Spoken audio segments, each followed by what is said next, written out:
This week on Focus Outdoors, we're back in the Mobridge, South Dakota area, staying at the Grand River Casino. We tried our hand at gaming, but it turned out the fishing was a lot better. Dennis is going to be joined by Kerry Connell and his family for an ice fishing day on Lake Oahe. Stay with us. Focus Outdoors will be right back.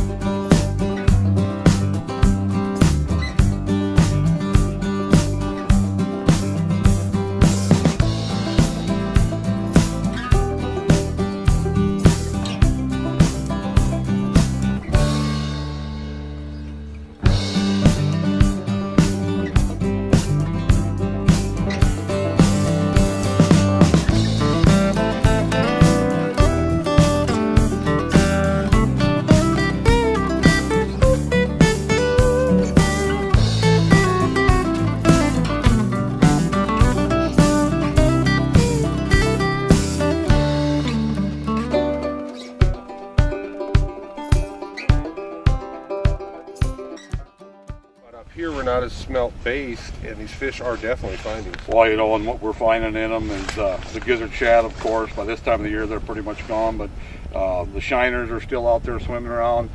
Baby crappies, baby drum, sheephead.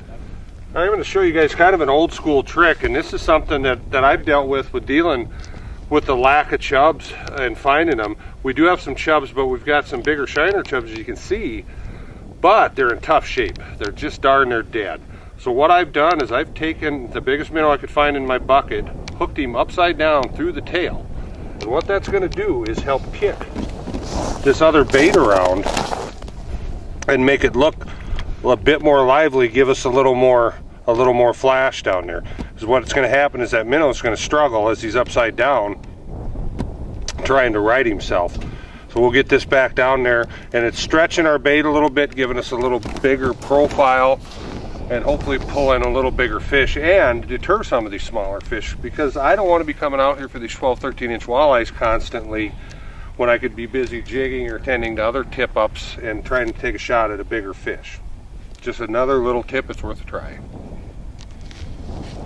Yes. Another thing leading on with the use of these tip-ups is they're a lot easier than most folks think. Most folks think, God, they're trouble, you know, and what kind of amazes me is these folks will sit in a spot literally all day and they'll fish with one line. Well, if you're sitting there, you just as well have all your allowable lines out going to work for you. Here in South Dakota, we're allowed 4 lines apiece. So you got 2 guys, heck, you got 8 lines. You can jig with 2 rods, you got 6 extra lines working for you. But literally, they're so quick and easy to use. Obviously, you got your depth finder there. Just run her down to the bottom, find your depth, which we found here. Simply come up with these particular model of pop-ups, the length of the pop-up, and I go about another foot, which puts you a little better than a foot off the bottom. A lot of times I'll go 3, 4, 5 foot or even more, particularly on sharp breaks, because those fish, I think they're looking up as they're coming up that break, and if you have your baits higher, I think it's more in eye level. You're more apt to get bit. Active fish are always up off the bottom more. That's another thing too, is if you get really active fish and you're fishing your baits at typical 6 inches off the bottom type of thing, I think a lot of these fish are cruising right on by. So that's something to keep in mind. Play around with it. Once you catch a few fish, you'll gain confidence in it and you'll see exactly what I'm talking about. Just another little tip to try.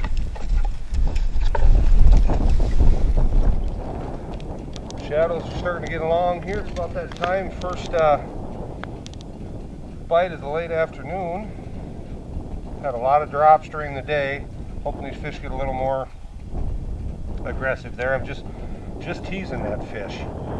Just barely felt him, and then he pulled back. I let him have a little bit of line.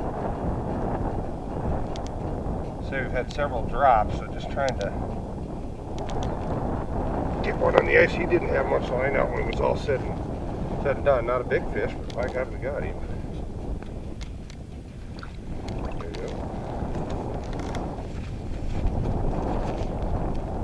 Got a little practice in, got a hook in one, got confidence back, put him back, and get a bigger one. Got it. What we're doing is just taking a minute to what we call bank up the shack here a little bit. There's basically no snow on the ice, so what ends up happening is when we set these nice aluminum houses down, is there's just a slight gap between the house itself and the ice. What that does is allow the wind to blow through when we have a windy day like today, start to ice our holes slightly. So we don't have to monkey around, ever slush a hole out. We're just going to bank this up just a little bit and it'll certainly take care of it.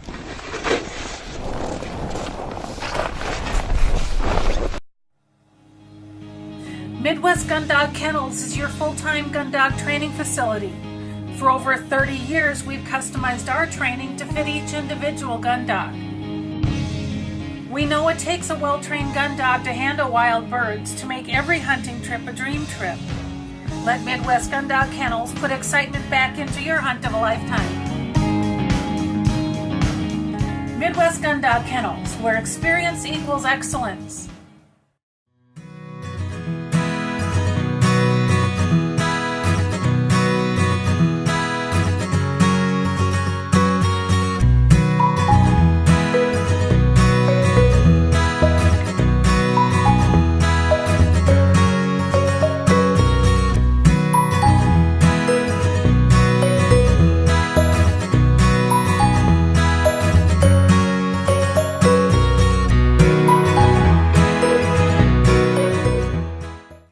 No matter the size, age, or activity level of your best friend, you want a dog food that's natural, feeds great, and is full of all the goodness you demand.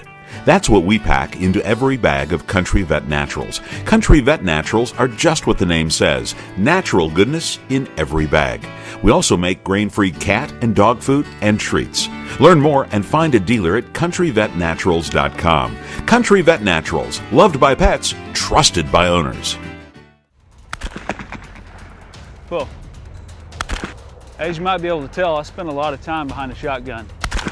Whether it's at the clay target fields, sporting clays fields, doing exhibitions, or bird hunting, I always trust my shooting skills to the Rio elites. Not only for the lighter recoil, but as you can tell, the harder hitting, consistent patterns. These clay targets don't stand a chance when you shoot Rio elites.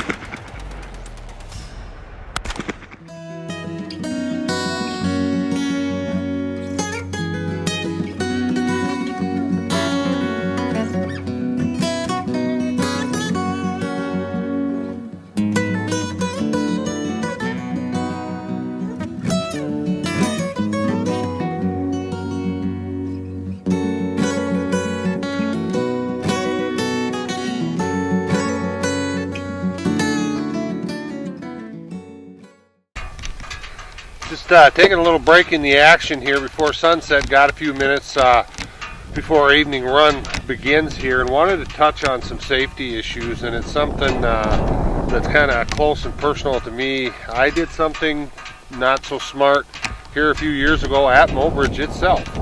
I was trying to sneak across the channel, looking it over, knew it probably wouldn't be a good idea, inching up closer to it, trying to make a decision whether it was worth trying it or not. Started to go through, running an ATV Honda like this with J wheels on. I had started to go down. The J wheels had 330 pounds of flotation.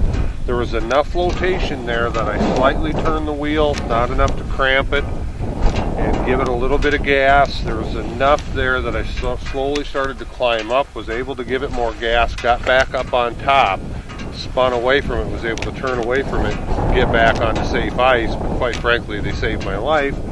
It was a stupid decision on my part, but it bailed me out. I don't recommend people put themselves in dangerous situations because you have the added flotation capability, but should you get yourself into a situation like that, it may very well save you, and it did for me.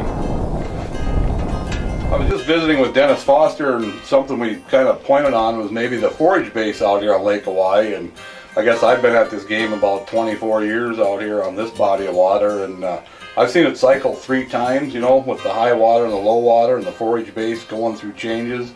Predominantly when we started, it was smelt forage base, and the fish would start north, and as the bait fish would migrate south with the colder water through the summer, the fish would follow them, and we had to follow the fish. The last few years here now, since we had the big flood, I think it was 2011, we've had a shallow water forage base up in the upper end of Lake Oahe in Mobridge area where we're at. And our fish don't leave anymore. You know, we've got gizzard shad for bait, and with the water rising, we've had a big spawn of white bass are back, some perch, all the shallow water bait fish. So the walleyes are kind of thriving on them, and we're being able to catch fish up shallow and not have to follow the bait. So the fish right now are as good as they've looked in years. We were just talking about it, Dennis and I were, and how it's the old school walleyes. I mean, they're fat, healthy, looking real good. I caught one here. I can lift it out and show you. These are old, you know, this is the old Lake Oahe walleye with the fat belly, and, you know, just the way they should be. So they're getting plenty to eat. The gizzard shad is actually, they introduced them in here, and that's what really got these fish back on the right track. And then with the water rising, all the other bait fish, you know, shiners, minnows, everything else flourished. So right now, Lake Oahe is definitely on the upswing, and multi-species, catfish, the white bass, everything's kind of going again. So it's a real good body of water to be on. Pretty interesting here. We just caught a nice 20-inch walleye, real fat walleye. By God, there's another fish on the screen. I'm going to do several things at once here because I'm greedy. Happened to look up on the Vexilar, and a fish come through about 6 foot. Reeled up to it, immediately hit. It's one of these nice crappies, and it's an overlooked thing here on Oahe. There are some dandy crappies, and much bigger than this even. This fish is probably 14 inches long. Honest 15 to 16 inch fish. I actually caught one that go 17 last year, and these fish are aggressive. This is on the larger size rocker minnow. I just caught that walleye on, and actually I catch a lot of these in the summertime, pulling crankbaits and pulling spinners on lead core. But I've always wanted to try to tangle with some of these through the ice. Just don't get the time to do it as much as I'd like. We've got one now. It's just getting dark. Makes me want to stay later. Hopefully we can get a few of these after dark, but they're just beautiful crappies out here. Beautiful fish. It's just a nice fish. We'll get him in, and I will try to catch a fish I'm seeing on the screen here.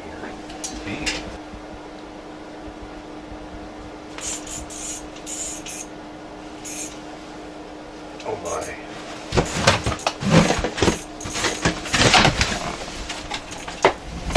Oh, I've got a hold of you.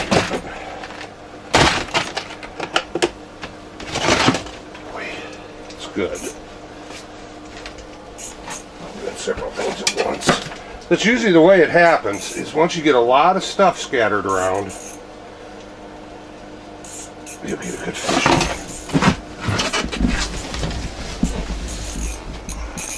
I have no idea what I've got a hold of here.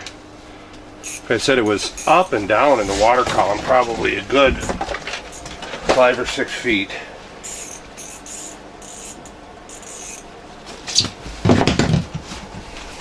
Oh, there it is. Oh, what in the world?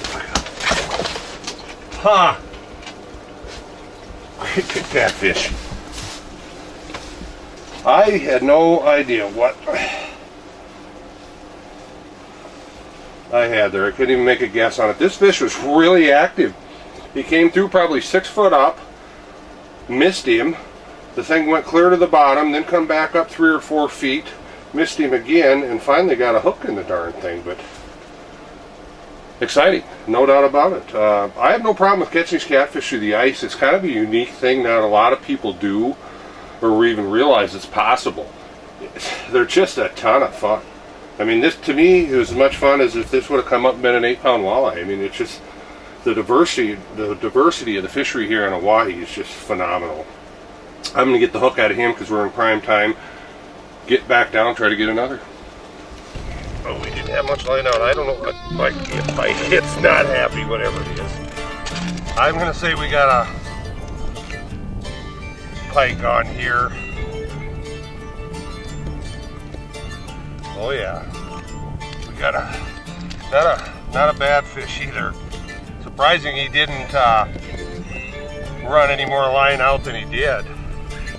This may take a round or two to get him in. We're just in 6-7 foot of water. Yeah, it's not a bad fish. Come here, Mike. That way.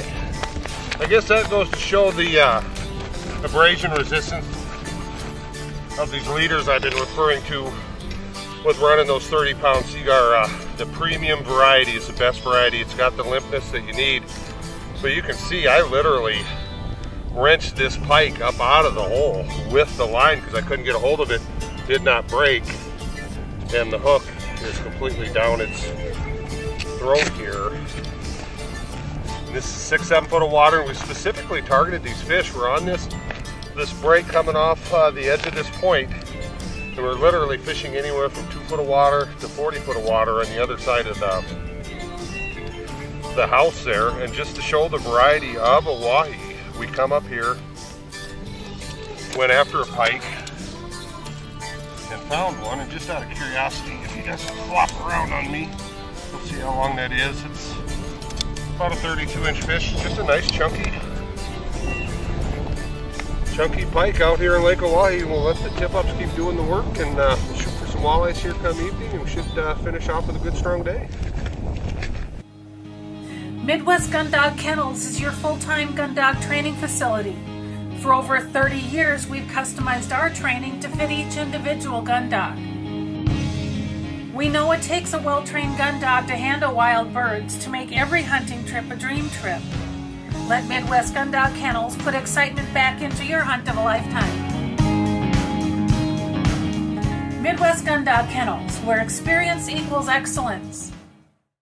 Dakota Pheasant Guide offers the best wild pheasant hunts from the glacial lakes area of South Dakota west to the Missouri River. Packages available include everything from self-guided to fully guided hunts. Book your bird hunting adventure now. Fishermen, iTime Promotions is your ticket to an enjoyable and successful day on the water. Call Dennis Foster for your outdoor adventure of a lifetime. Dennis Foster here. I'd like to introduce you to the Dorado catch and release boat latch system. It's back the trailer into the water, pop the cord, and away we go. Once our day in the water is done, we simply roll the boat up onto the bunks until it achieves contact with the bow eye. It clicks securely into place. Away we go. We're exclusive partners with b2outdoors.com. That's where you're going to want to go and order your very own system. You can enter the promo code iTime Promotions and receive free shipping on your items.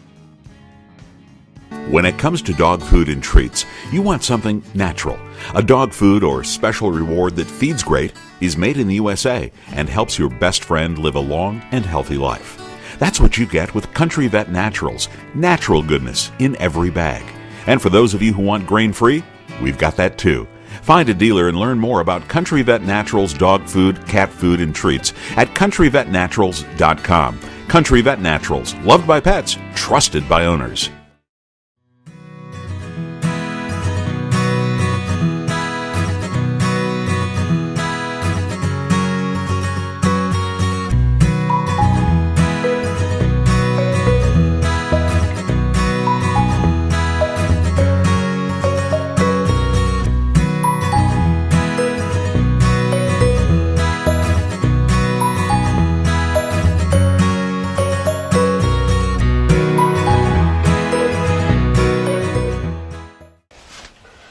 Just got back in the house here and wanted to spend a minute visiting about some of the latest topics in the ice fishing scene. We just come back in from outside, cold and windy out, just wrestled the pike up on a tip up, got my hands froze. Nice thing about it is we can come into these nice wheeled ice houses that we have available to us nowadays and literally fish in the comfort of your own living room.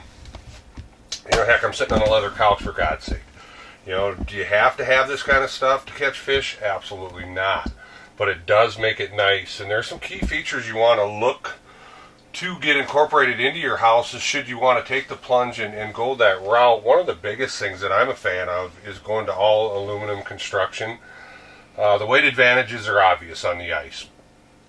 But I also like the fact that they're so durable. You're not having anything to warp or bow. All your fasteners are securely fastened into the aluminum studs. They're going to be a long-lasting piece of equipment for you. Because quite frankly, these are a pretty major investment. You know, you have to plop down some money to get what you want. On the weight side of things, the thing that I like is I can literally just slap this thing on my Honda and drag it wherever I want to go.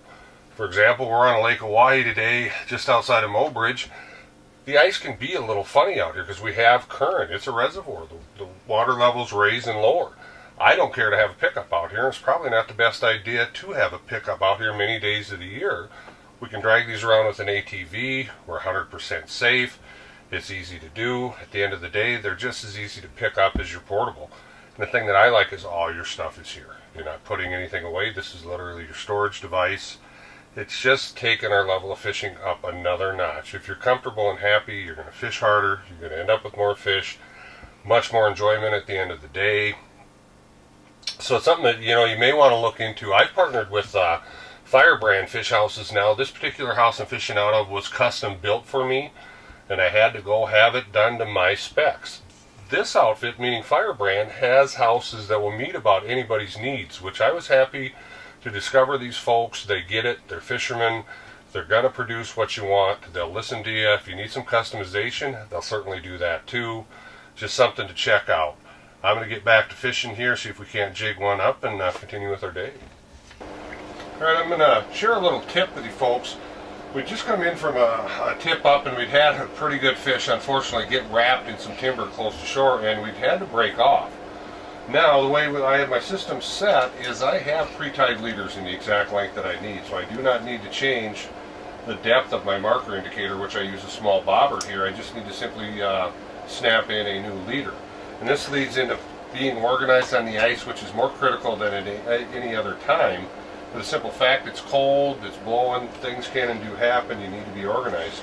I simply use what I call a tip-up bag. Actually, it's a rod bag made by HT.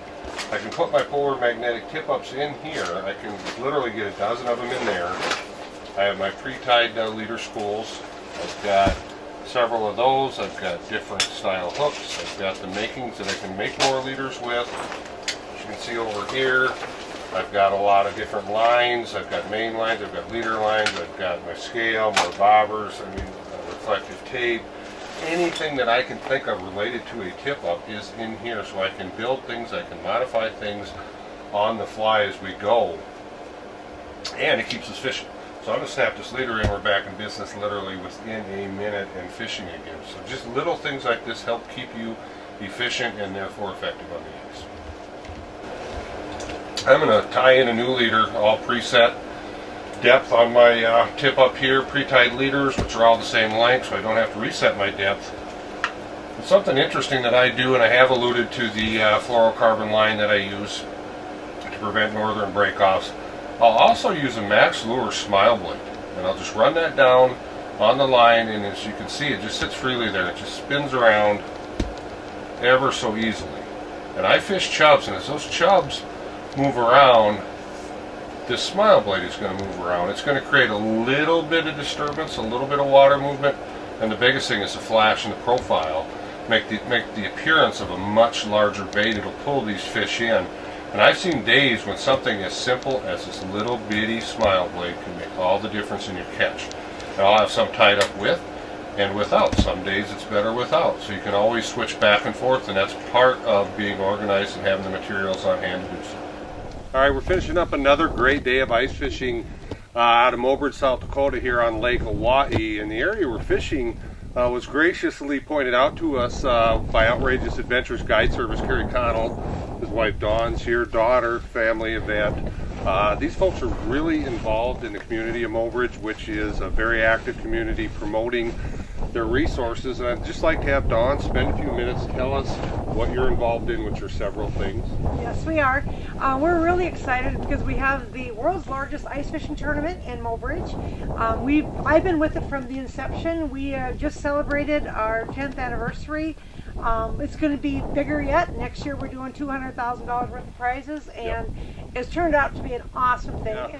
If you've never been out to see something like this, it's worth coming out. How well run it is, how smooth it is, how quickly the teams go out, and to a T, these people are just happy. But the people are what make it. And I've been in a lot of fishing towns, South Dakota. We're blessed with great fishing towns. This is the best that there is. I believe it. You can fish just about anywhere. You can be a novice and you can come out here and fish, and you can be a pro. And sometimes I see the novices outfish the pros, so anybody can fish it. You hit on something there too. A lot of people are intimidated by the size of the reservoir. They shouldn't be. And if you do have questions, the people are friendly, the bait shops are friendly, the service stations are friendly. They can hire a guy like your husband for a day, get a feel for things. These fish are obtainable for anybody. Yeah, you know, and when we talk to people at sports shows, and they say, why come up to Mobridge? And the reason you want to come to Mobridge is you can get on any day. It don't matter what the wind is, you can get on. And there's so many different places that you can fish that you can pretty much catch fish anywhere. Right, yep, and that's important to point out too. There's the bays like we're in here, the Grand River, the Morrow River area, which is what makes this whole area productive. And you can get out of the wind, so don't be afraid of that either. Something else you're involved in is Dakota Wild Girls. Wild Dakota Girls. Wild Dakota Girls. Wild Excuse Dakota me, Girls. I'm a sponsor. I should know that. You should know that. Yeah, we are. My daughter Amanda and I, 7 years ago, I was a breast cancer victim, and I lived through it. And Survivor. Now survivor. My daughter said, Mom, let's do a calendar with girls hunting and fishing. Hadn't been done in our area. And so she grabbed some friends. Yeah, there's plenty of beautiful women right here in South Dakota who like to hunt and fish. So why not support our tourism, support our state, and the wonderful fishing and outdoors that we have? So. And the girls come to help us at the ice tournament. Right, there's another thing, yep, and it's all for a good cause, obviously. And another thing I do think it does do is it points out that women are becoming more active in the outdoors. Definitely. Yeah, That's something that needs to be promoted. The calendar's grown way more than we ever would have expected 7 years ago. But it's because of what we're supporting, and it's because of the girls, honestly. They're great. Well, Amanda's been fishing since she's been little. I think she's missed the tournament 1 year. I've only missed the tournament 1 year. I've been in it every year since for the last 8. So. And they can't be in the calendar unless they like to hunt or fish. So, you know what? We have South Dakota girls that like to hunt and fish. Let's have a good time with it and raise a little money while we're at it. Exactly, and it just points out the depth of commitment we all have in this area. You bet. And a lot of things I'd say when folks come up here, whether it's to pheasant hunt or fish or whatever it may be, they aren't so much coming for our animals or fish. They're coming to see our lifestyle. You bet. I mean, we're fortunate. We really are. And, you know, if you're coming to the Mobridge area, you're only a stranger here once. And from then on out, everybody knows you walk into the bait shop and they're going to know you the next year. Exactly. And they appreciate your business here. So, and our chamber does. So, you know, anybody's welcome to call our chamber for fishing reports, and they're happy to give it to them. And if you want a calendar, wilddakotagirls.com. You can find out more about us. Can't throw it in their chairs. Right. And bottom line, to sum it all up, is if you're looking for a great hunting, fishing destination, Mobridge, South Dakota is definitely something you're going to want to look into. That's our show for this week. As you can tell, we had a really good time. Remember, do these 3 things for me. 1, take a child with you on a next hunting or fishing trip. 2, generously support your favorite conservation organizations. And 3, spend some time in the next week where you focus on the outdoors. For our staff, I'm Steve Hammer. Thanks for being with us. We'll see you next time when we continue the journey making more memories. I'm always satisfied, full of remedies to ease my worried mind, like pulling catfish on the banks of Cherry Cove, watching wood ducks glide like angels to the shore. I'm gonna find me a dirt road and get right in the groove. Let these chains of life unwind till I get loose. I wanna roll down a window and reach out and touch the reeds, and let that crazy world out there go on.